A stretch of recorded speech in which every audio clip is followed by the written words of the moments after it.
very grateful for all of you who are here and looking forward to questions towards the end of the session from you all. So, Daisy, let me just begin by saying, by quoting a line from the opening chapter of Tomb of Sand. The line is, anything worth doing transcends borders. So I was thinking that translation is really precisely that. It's a slipping past borders, it's a transcending of borders, and it also sort of calls for a radically different relationship with the self from when you're a writer, right? And I know that you're a writer, you're also an artist, right? So translation is sort of essentially a process wherein you slip on another dress and you try it out. I mean, that's how I like to think about it. So how would you describe your translating self, and how is it different from all the other creative work that you do? Well, translation, I think, has many stages, and I think of it as a journey. And I also think the longer the journey, the better, in the sense that I know some people do maybe 3 drafts of the translation, and my magic number is 10. And so what's happening in those drafts is it starts out as this highly analytical exercise which doesn't feel creative at all. And so for me, creative person, that's it's kind of a very different activity from painting or writing or something like that, because I'm trying to get things right. I'm trying to find out what all the words mean and like pinpoint exactly what's going on. And then as I go along, I reach a stage where it becomes an English text. It's no longer Hindi or Urdu. And when I mentor some emerging translators, and I always say there's a time when you have to say goodbye to the Hindi, because now you're working in English, and that's where the mindset changes. And so I stop being an academic and like analyzing, and I start to become more creative. And I'm also, it's like this sanding process. I'm like sanding it and finessing it so that it becomes a new thing that's alive in English. Because if you don't take a long enough journey, in my opinion, then the translation will not come alive. And a translation's only successful if it stands on its own. It can't depend on that source text, because your readers aren't reading the source text. So it's flimsy if it hasn't come into itself, and right. So then it becomes a very creative process in the end that's more akin to painting or something like that. So it's another object, it's another new text out there, literally, that it's a creative text. Right, so let's kind of loop back to the very beginning, and let me ask you, what drew you to the learning of Hindi and Urdu? Right, and how did you end up not just learning these as languages, but how did you end up staying with them? So much so that you began to translate from the Hindi into English. Well, I've always been a language learner. I love to learn languages. It doesn't mean people usually think that means that I'm fluent in many languages. That is not what it means. It means I love grammar. And so I had studied in college, I had studied French and German and Latin and Greek. And I wanted something that I had no familiarity with whatsoever. I wanted a challenge. And to be honest, I didn't know anything about India or Hindi. Like maybe I'd had a little bit of Indian food or something like that. And in American universities, you're encouraged to experiment and find your path, so you don't enter knowing what you're going to study at all. And so it fit in my schedule, and I started taking Hindi. And then I feel like I walked into that classroom and I kind of never walked out again. Yes. Serendipity in a sense. Yeah. Sometimes when people ask me that, I just say, Kismat ki baat hai. Right.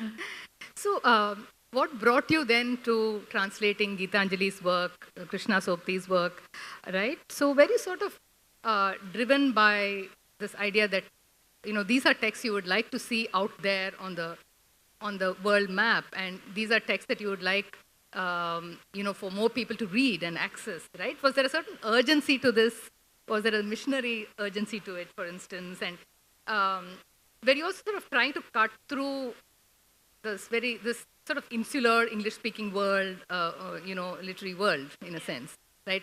I mean, so what brought you to that? I mean, what made you a translator, I guess is what I'm asking. Well, I guess there's luckily more than one impulse, because I wouldn't stick with it if it was just one thing. But, initially I may have had some ideas about bringing, I was particularly attracted to older works, like writings from the 30s, 40s, and 50s, and I felt like, the world needs to know about all these phenomenal classics that haven't been translated. So that was an initial response, is that I'll bring these into the world.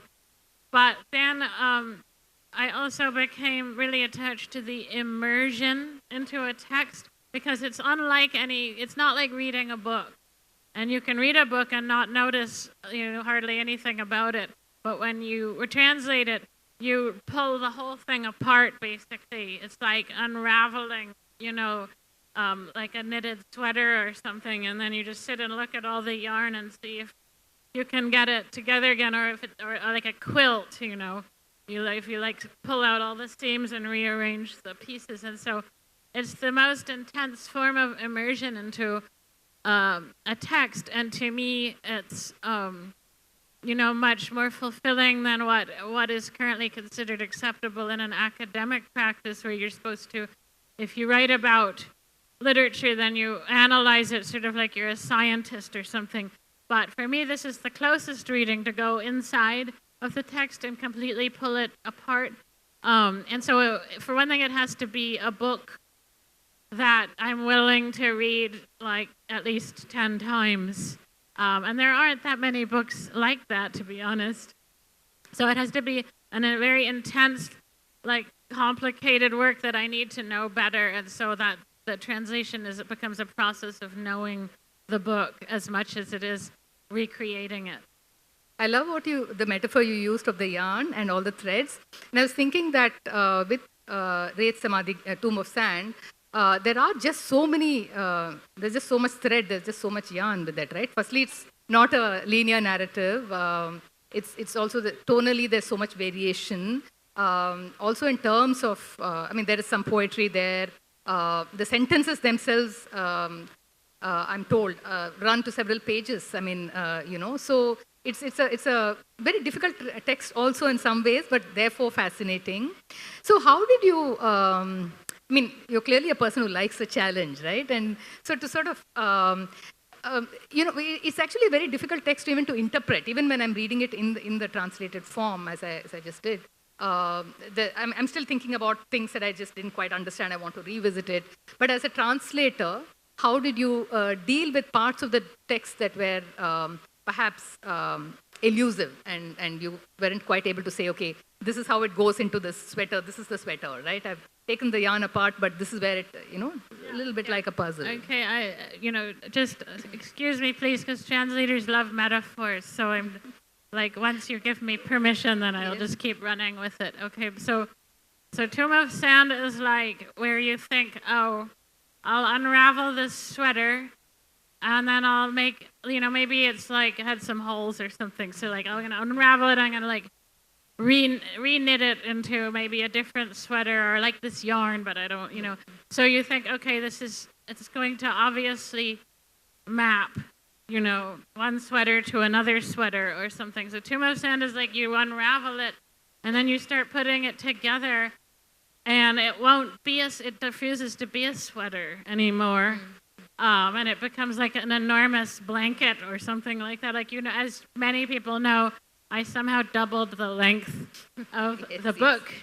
And so it's just it's out of control. And so another metaphor I like for this particular book is I was translating it during lockdown, during the pandemic. And the other thing that I was spending a lot of time doing then, very cliche, learning how to make sourdough bread.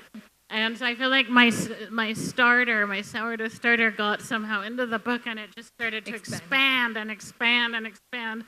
And winning the Booker was almost it showed that how strong that sourdough was. It kept expanding. So if we go back to the yarn, I have this sweater that's turned into a quilt, and somehow other bits of yarn come in too, because there's no way to make it cohere without all kinds of crazy tricks, basically, and interventions from the author, obviously, because there are parts of that book where, if you know Hindi and if you've tried to read it, I'm sure that you'll be willing to admit that there are some sections that you're like, what?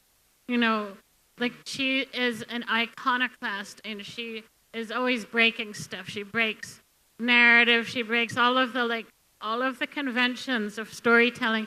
She breaks grammar. She breaks words. And so even to replicate that in English, I had to go around breaking stuff up. Right. Yeah, I was wondering whether this might not be a good point to sort of stop and maybe take a look at a small part of the yarn. And Okay. if you'd like to read an excerpt. Maybe? Yes, okay. Srilata had chosen a part, but then I found a section that I liked a lot. This is when they discover she's missing. And so if you haven't read the book, the main character is an 80-year-old woman, and for the first,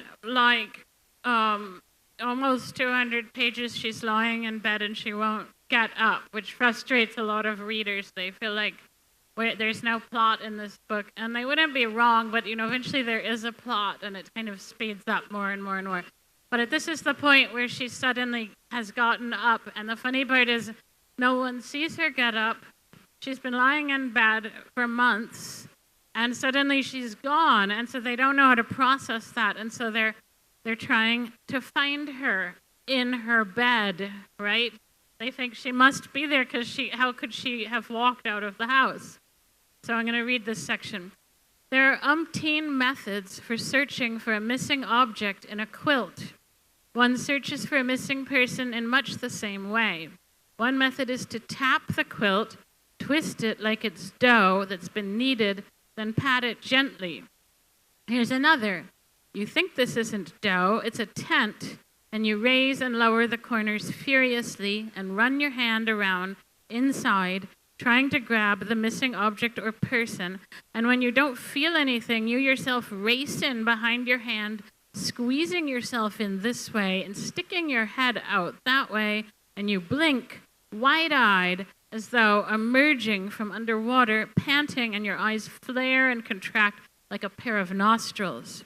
A third, the quilt suddenly seems like a carpet, and you pick up all the bedding and fling it down again, as though Ma might fall from it separately, as though she were a grasshopper stuck inside. Then you understand that the hidden item could take on any form and could also change its size, at which point all places and things hold possibilities for you. As the search deepens, the senses grow intemperate. So you imagine her taking the form of a silver toe ring, and you shake out the sheet like a delicate dupatta. You imagine her as a letter and feel beneath the pillow and under the mattress. A kitten. You poke at imaginary bundles here and there on the quilt so it won't slip from your hands and run away. If an elephant, you quickly fling the quilt in the air, then jump away so it won't go mad and attack you. If you imagine her as a firecracker, you light the matches and jump so they don't explode right above you. The limits of the imagination have yet to be discovered. If you cross one limit, another will arise. Every shape takes form in the imagination, and Bare continued his search for Ma in ever new places. He even twisted the cup off the thermos, pulled off the top, and peered inside. He also looked behind the photo of his father and inside the little box of cardamom pods. Under the bed, on the windowsill, inside the almirah, he opened the drawers, peeked in the toilet bowl, and each time Sushila's weeping broke out afresh. Where is Mataji? She's not here. But when Sushila picked up the mattress and peeked beneath it, he scoffed. Are you mad? No, I just thought, she wept quietly. Thought what? He scolded. That maybe Mataji had wrapped herself up in the quilt by accident. somehow. Thank you. So I remember reading somewhere about your more or less all women writers policy, that you would rather translate women writers than male writers. And in fact, I think you said something in an interview about you're almost bored with writing that men do, or you, I mean, that you just sort of identify much more with women's writing, and that's what you feel is perhaps worth putting out there. So I was wondering, apart from that, are there other things that you, look for when you decide which book to translate, other than the lens of gender? Yeah. Is there something else? Well, I think the language has to interest me. I'm one part linguist, and if I open up a book and the flow of the narrative is just very simple, like it'd have to be simple in an unusual way or something like that. I like, even though Geetanjali frankly drives me crazy with her writing, and I always have to go back to her and ask for help, which is frustrating. At the same time, that's what I like. I like the puzzle of it, and I like the challenge. And not everybody that I translate writes like her, obviously, but they present me with many challenges. Like the author that I've translated the most is actually a Hindi author called Upendranath Ashk, who was writing in the mid-20th century. And his books are full of poets. Like the main character is this kind of loser who wants to be a writer, but he's not really clear on how to do it. And he's always wandering around talking to all these different poets and going to mushairas or poetry readings. And a really fun part of translating him is it's full of poetry, but it's all different kinds of poetry. Like many Hindi authors will quote Ghalib, for example, or like have couplets by famous poets. But he has famous poets, but he also has characters that are poets that are reciting their own poetry, meaning he wrote it himself. And so he gives me challenges, like there was one very important character who's a bad poet, but he has a big following, right? And he has all these kind of chamchas, these hangers-on that follow him around. And so I had to translate his poetry so that it sounded both bad, but also might be compelling to like the uninitiated, so that kind of like mid-brow poetry that sounds catchy but is actually sort of empty of meaning. So that was kind of a crazy thing to have to do, and that's the kind of thing I love to do. And this is how Geetanjali's always worried that I'll leave her, and find like somebody more interesting. So she keeps telling me little things about her next novel, like that the title is this impossible pun, and she feels like she'll keep me if she keeps feeding me these bits of information. Yeah, so that brings me to my next question, actually. What was it like for you to translate a contemporary living author like Geetanjali? Because from my own experience of translating contemporary writers, I've translated Vatsala and Salma. It's sort of it's on the whole a happy thing, but it can also be very tricky because there are just sometimes conversations you have with them that just don't seem to lead anywhere, because you look at the text in a particular way, you've translated in a particular way, but there is something that they're looking for that you're not able to capture, so it comes right back to your desk. There's a lot of going back and forth, and at the end of it, there's always a feeling, perhaps, I don't know if you share this, that there is something that you're not quite managed to capture, you've not quite got that, right? So did that happen to you? Was it frustrating? And how did you did you say, yeah, this is too bad and that's how it is? Did you just leave it at that? How did you deal with it? When I was, until I translated Geetanjali, I had translated only authors who were no longer with us or who were close to not being with us anymore, and so weren't really ready to answer my questions. And so I always had these fantasies about how awesome it would be, if they were alive, because they would just tell me what this thing means, especially authors that were writing earlier. So, there's all sorts of practices and words and songs and things that have disappeared completely. So I had to do a lot of research to find out what the author meant, and I just so wished I could, get on the phone and ask them, just tell me what this means, please, clear it up. So finally, I have a live one, and I discovered that fantasy is not necessarily true, because writers don't think about their writing in the same analytical way that a translator does. They are inspired, they write things down, they don't know why they put them there. And so I'll ask Geetanjali, I remember there was one particular passage that just mystified me, and I said, can you give me anything here? What were you thinking? So I can try to draw it out, because she can use very vague and ambiguous language where you can't tell exactly what's going on. And so then she wrote me back, because it was all emailed. She wrote me back and she said, well, I had just visited Iceland, and I was very profoundly impressed by the landscape and the volcanoes and the rock. So, as a translator, that's probably not going to help you out, to be honest. I'm thinking more like subject, object, verb, and that kind of thing.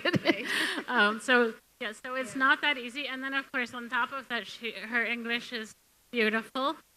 So she goes through every word of my translation, and then we have arguments, and because we both have very strong opinions.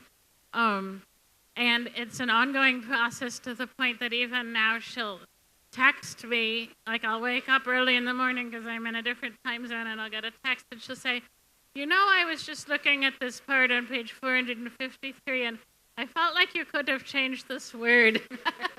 So it's almost like a living text. It's still being formed between the two of us, and it's a very different experience. So if there was a different edition, if there were to be another edition of this, would you change anything about how you translated it?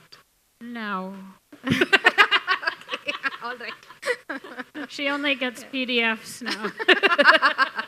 Right.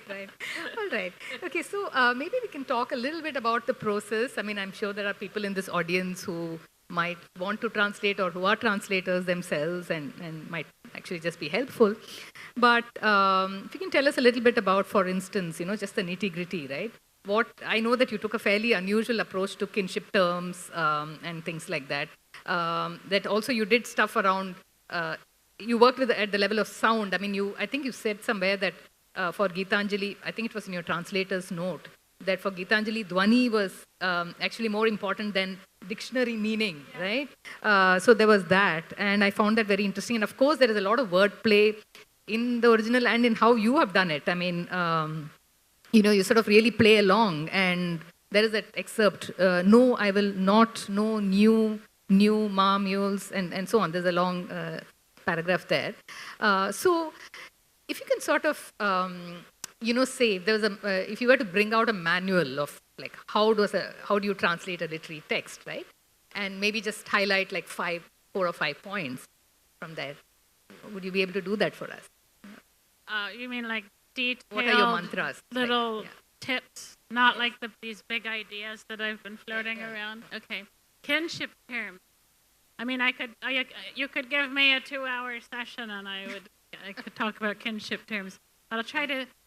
I think it's a super important problem in translating South Asian literature into English, because there are these elaborate kinship structures and terms for everything. But what's more difficult than just that is that everything, and this is like a Geetanjali pun, but everything is relative, right? So somebody could be one person's daughter-in-law and another one's older sister and another one's mother-in-law, and they will be called by those terms and not their names, right?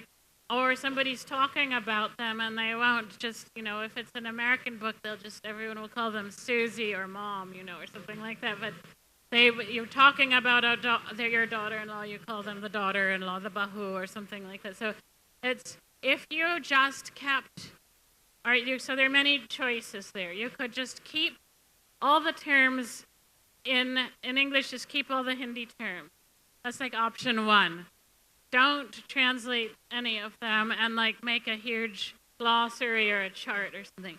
So I think that is both cruel to the readers because you can't force, like if you want people to read your book, then they may not be willing to take on this task of learning an entire kinship structure for a language. They just wanted to read the book, right? So then another option would be the opposite. Translate them all, like put them all in English. So the problem with this is that some of the translated terms are clunky, and whereas the original term could even be considered a term of endearment, or say like bahu. So bahu is daughter-in-law, and it's a weighted term, a freighted term, like you've got all this history to the mother-daughter-in-law relationship, and but it's also a succinct little word that substitutes a name. Whereas daughter-in-law is like, you can't have your characters keep saying, hey, daughter-in-law, come over here. Like, it's too long. Nobody's going to buy it, but that's what you would call somebody that you live in the same house with. So I have rejected those two poles and tried to figure out a path down the middle. And the path that I've found is I try to choose one kinship term that's used predominantly, and I'll keep that in the original language. So in this book, Bahu, I kept. In fact, she has no name, so I didn't have a choice either to give her a name. But there are times when she's called Ma, or she's a sister-in-law too, and all these kinds of things.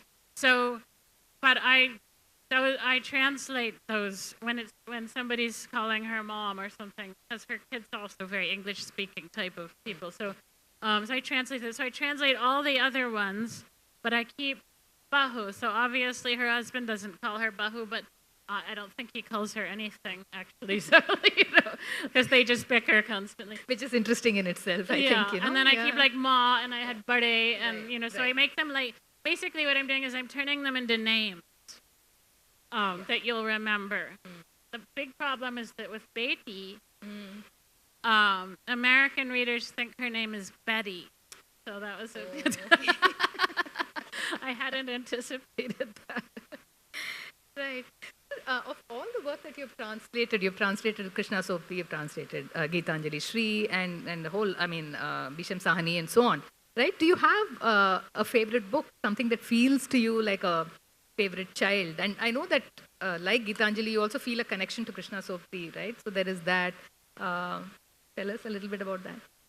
Yeah, well, the first would be Upendranath Ashk's Falling Walls, Girti Diware, because I wrote my dissertation about that. So that's kind of my origin story book, and I have a strong attachment to that. He wrote a 7-volume series, and I've only translated the first 2, but nobody's banging down my door for the next volume, which is 800 pages, so we'll see. But then another one that I feel a strong attachment to is Krishna Sobti, the Gujarat Here, Gujarat There, and that's because I feel like she taught me how to do things like use dhwani. She didn't actually teach me, but by translating her, I learned how to jump far beyond the words on the page. And if I hadn't translated her first, I couldn't have done Tomb of Sand. She should have trained me for that. Right. Okay, so I think we have just about 5 minutes left, and then we'll break for discussion. But maybe just one last question. Would you say that, compared to, say, a decade or 2 decades ago, translation itself has sort of arrived, right? Because we were just talking about Lakshmi Holmstrom and her work earlier, but I remember in some of the books that Lakshmi translated, her name was not even on the cover of the book, and that was a thing in those days. I think it continues even now, that some books which are translated books, you don't even know who the translator is, and you'll have to really look for it, right? But do you think that that is changing now, and that there is some hope now. No, well, first of all, my name does not appear on the cover of my first 6 books. And it changed because I got an agent, and I told him that I wasn't signing any contracts if they wouldn't put my name on the cover, and then miraculously that started to happen.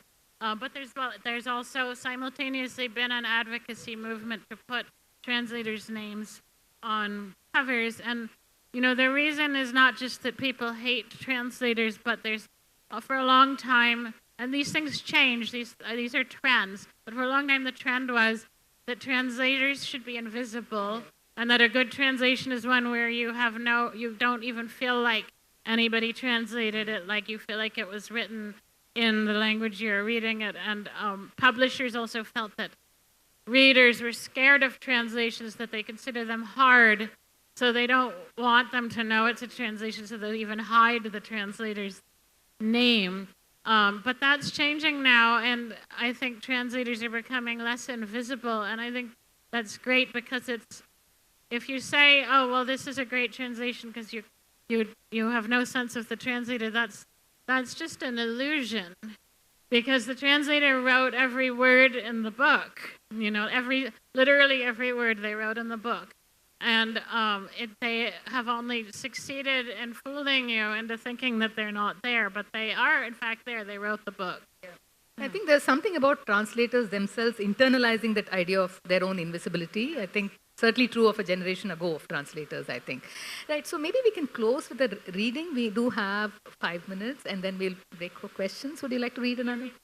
Yes, please. Okay. She also chose a passage. Okay. This is describing family life, and in particular, Barde, the oldest son, and his relationship with his sister, Beti. And yes, I realize that they wouldn't call each other those things, but I don't make them call each other those things, but those are their character names. And this is partly about his behavior around the house. Shouting is a tradition, an ancient custom upheld by eldest sons in a masterful style. The practice only superficial. It doesn't matter if eldest sons truly feel such ferocity in their hearts, but whatever their feelings, they must be cloaked in this guise. It is said that Barde's father shouted from the heart, whereas Barde's real mood never reached the boiling point. The father had shouted until his retirement, then he'd handed the yelling over to his son and grown relatively peaceful himself.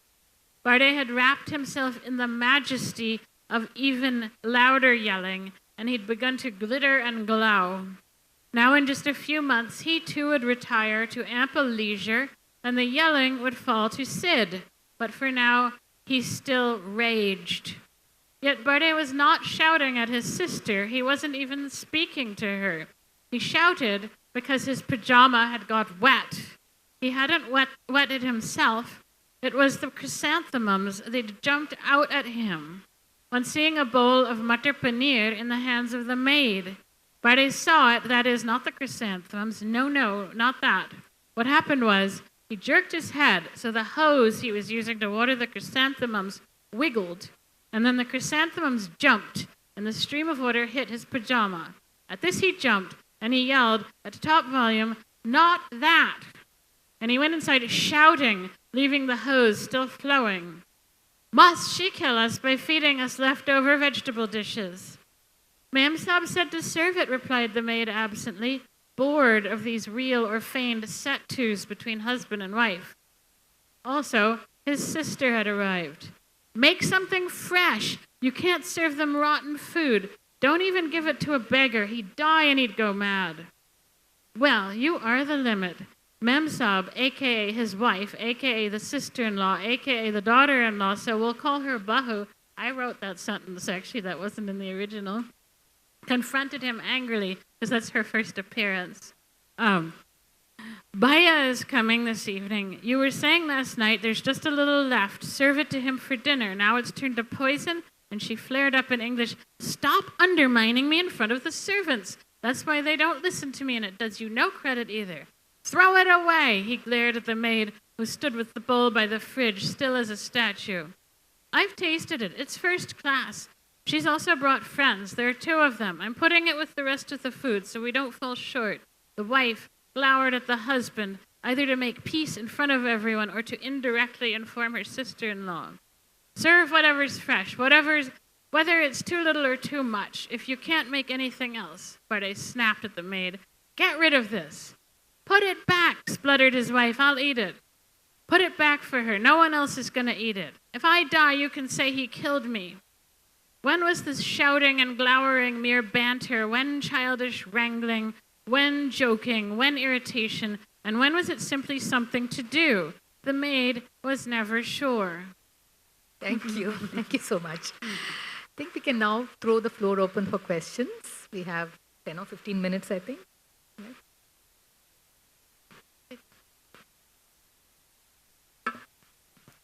So I used to do IGCSE English like about a few months ago. My results came out like some time ago. And with IGCSE English, I also used to do a bit of analysis. I'm not saying like to the degree that you guys probably do so much more than what I do, but we also used to pull it apart to some degree. And when I used to pull literature apart, I found that I stopped enjoying it because literature is some kind of magic. And when you read it, the words just wash around you. But when you start analyzing it, you feel like you realize how the magic is done and you no longer feel interested about it. So I wanted to know whether you ever feel that, and if you feel it, how do you combat it? And it's to both of you, since both of you translate. Yeah, I feel that way if I do that kind of academic analysis. Then I stop liking the book. It takes the joy out. But I think when I'm translating, there might be times when the magic is gone, but my job is also to recreate the magic, so I find it again once I've put it back together.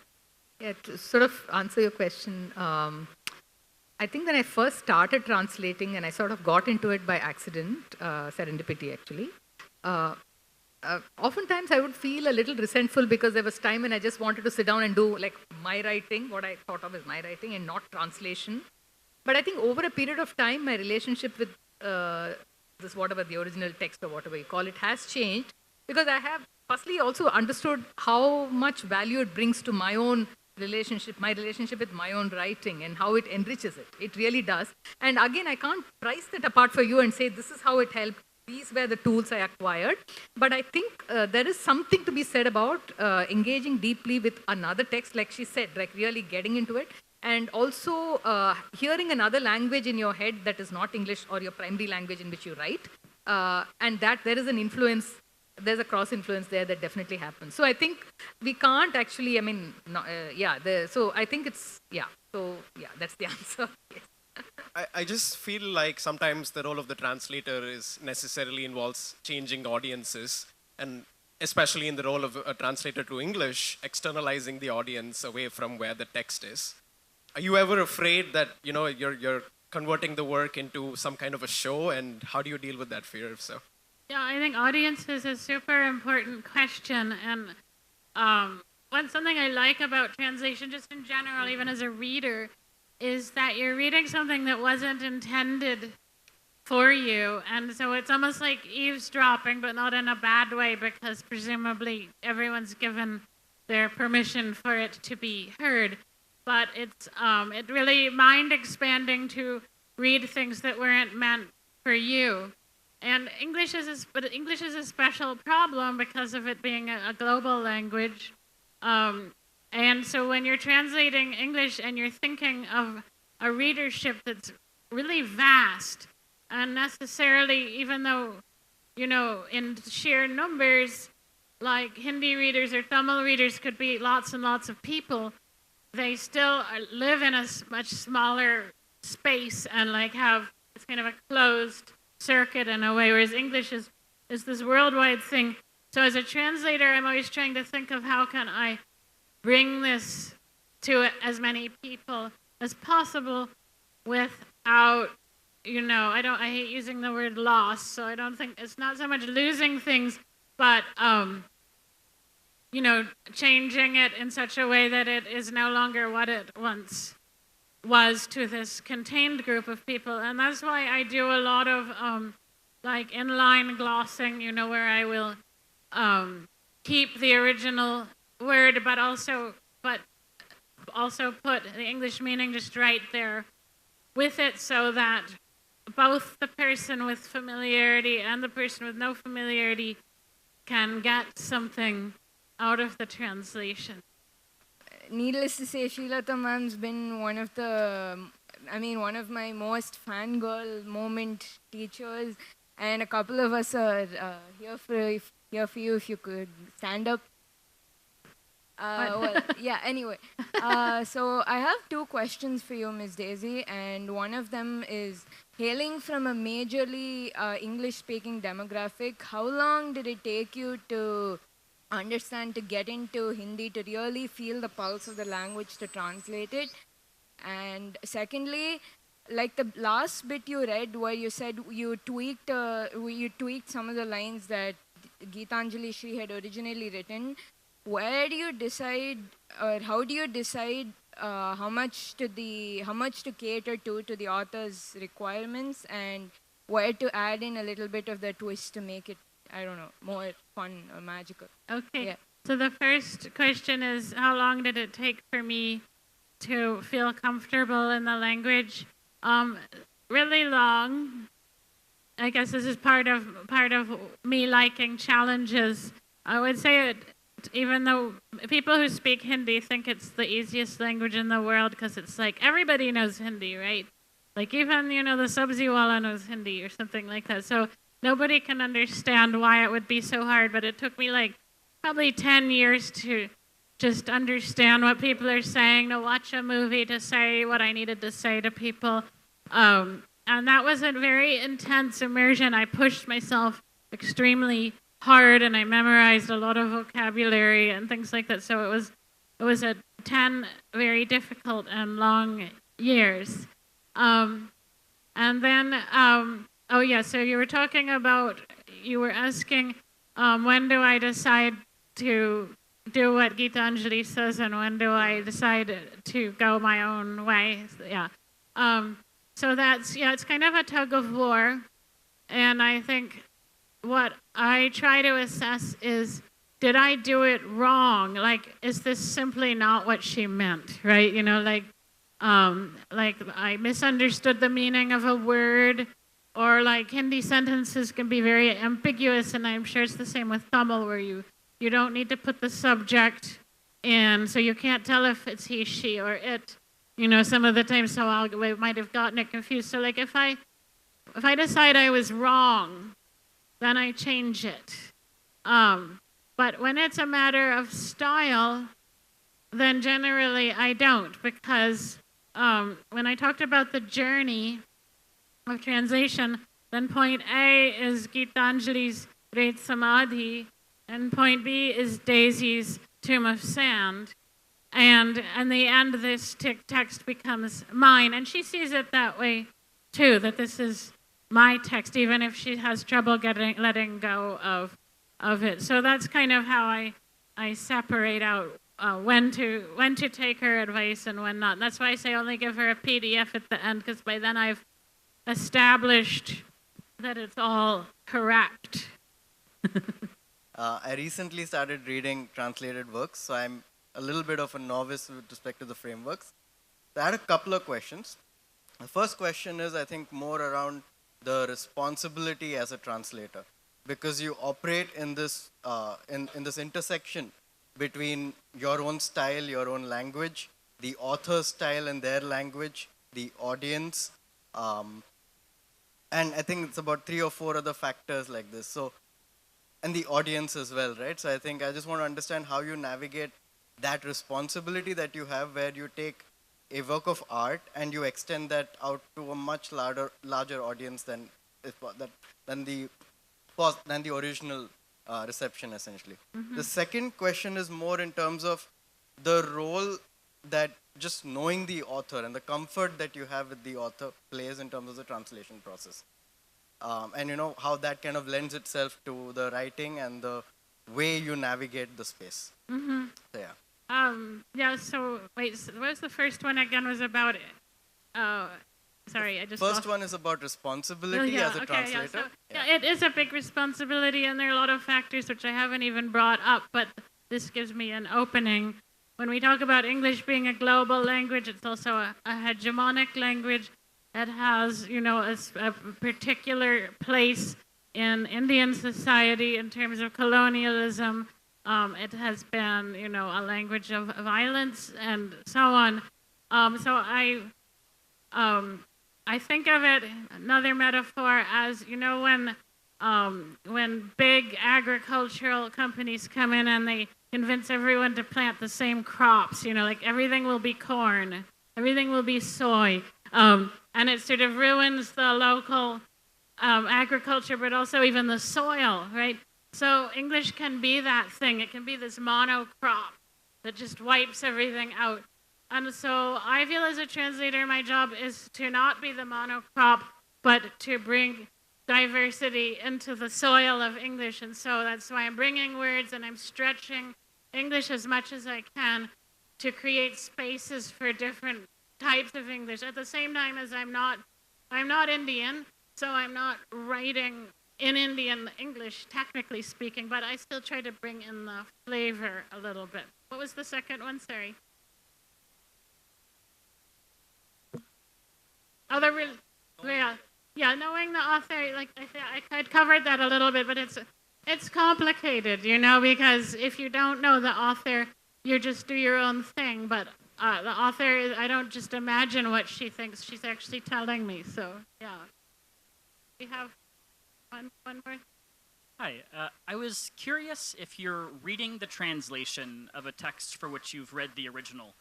What does a good translation feel like to you? Like, do you want it to feel the same way as when you read the original? And is that bar for when you're reading someone else's translation different than the goalpost that you're setting for yourself?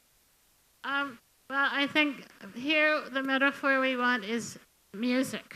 Okay, so a lot of people will say, well, I don't want to read translation. I'm just going to read the original because, it's the translation is kind of this ersatz copy or something. It's not the real thing. So to me, it's like, think of the original author as like a composer, okay? So like say the author is Bach, and Bach has written a symphony, and so saying I only want to read the original is like saying I will only listen to his symphony if he's playing in it, right? I only listen to Bach if Bach's playing. Of course, this is silly because once he's dead, you can't hear him. But the point is that a good translation is like a good musician. They interpret. They're interpreters. They're commentators. And so it's like saying, I love Yo-Yo Ma. I love the way he plays Bach because he brings something special to it. So a good translator brings something special to it and often shows you things you didn't even know were there. A less good translation is where you just think, okay, I guess they did okay. They brought it over into English, but a really good translator makes you see new things. It's like a reinterpretation in a way. Right, I think we need to probably close, or maybe just one quick question, and then one last question. This might be peculiar to, say, American translators of South Asia, but I noticed that a lot of people tend to be trained in the classics. And is that because that is a segue into getting into modern fiction? And regardless, how does the transition from being trained in the classics to modern fiction feel like? Well, I wasn't trained in. I wasn't trained in like ancient stuff. It was more like, that's just academia, In academia, people rarely write about contemporary literature because they're looking at the past and they're looking at great books and stuff like that. For me, it's actually funny because in a way I know that language better, like 1940s Hindi, I know perfectly. And if there's like too much slang in a book, I'm always having to ask people. So it makes me, like, when I speak Hindi, sometimes people think that I sound like, I am somebody from 1937 or something like that. But and the words and the vocabulary and the grammar. But I also think that knowing older stuff brings a lot of richness into the present. Thank you. I think we need to close here. Thank you for being a wonderful audience.